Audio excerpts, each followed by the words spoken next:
नमस्कार, आप देख रहे हैं अब तक टीवी चैनल। हमारे संवाददाता हीरा सिंह ठाकुर ने इंदौर मध्य प्रदेश से जानकारी देते हुए बताया कि वसुंधरा राजे जी का पत्र मैंने ध्यान से पढ़ा और यह पत्र महिला आरक्षण की आड़ में अवैध परिसीमन कराने की संभावित रणनीति की ओर गंभीर संकेत करता है।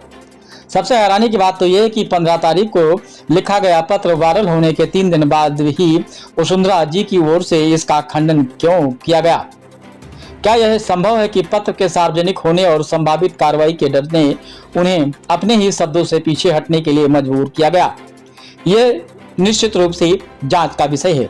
इस पत्र का सबसे महत्वपूर्ण पहलू यह है कि जब महिला आरक्षण पहले ही 2023 में लागू हो चुका है, तो अब इस मुद्दे पर राजनीतिक नौटंकी क्यों की जा रही है?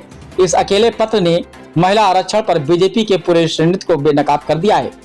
भले वसुंधरा जी अपने पत्र और उसमें उठाए गए सवालों से पीछे हट गईं, लेकिन मैं उस पत्र में लिखी गई हर बात का पूर्ण समर्थन करता हूं। मैंने भी उस पत्र को ट्वीट किया है।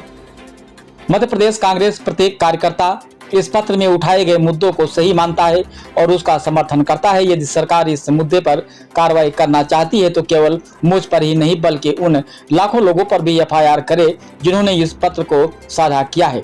बीजेपी की यह रणनीति अब नहीं चलेगी। पहले मुद्दा उठाओ, जब लगे कि नुकसान हो रहा है तो अपनी ही बात और बयान पत्र से मुकर जाओ।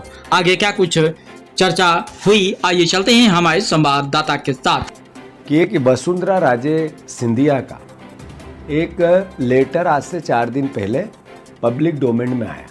पूरे देश में करोड़ों लोगों ने उसको अपने अपने ट्विटर हैंडल पे, फेसबुक पे, अलग अलग अकाउंट पे, कई मीडिया चैनलों ने उसको अपनी न्यूज़ चैनल का माध्यम बनाया और देश के जनता के बीच में उस लेटर को लेके गए। 4 दिन बाद वसुंधरा राजे सिंधिया जी ने उस लेटर का कहा कि ये मेरा लेटर नहीं है, डिनाई किया। इस बीच में करोड़ों लोगों ने उसको वायरल किया, पर लेटर की जो भाषा थी वो वही थी जो मैंने बोली। वो वही भाषा थी जिसने सवाल खड़े किए नरेंद्र मोदी की सोच, विचार और काम करने के तरीके, देश को गुमराह करने के तरीके पे। फिर से उस लेटर की भावना की हम इज्जत करते हैं, उसको फिर एक्सेप्ट करते हैं। देश भी यही सवाल पूछ रहा है। वो जो लेटर था उसमें कहा कि इधर उधर की बात न कर, सीधा 230 सीटों पे महिला आरक्षण मध्य प्रदेश में आए और फिर विधानसभा का 2028 का चुनाव हो। कांग्रेस पार्टी इसकी मांग करती है। कांग्रेस पार्टी मांग करती है कि देश की संसद में आज जितनी सीटें हैं लोकसभा की और राज्यसभा की, उसमें आज के आधार पर ही महिला आरक्षण आए।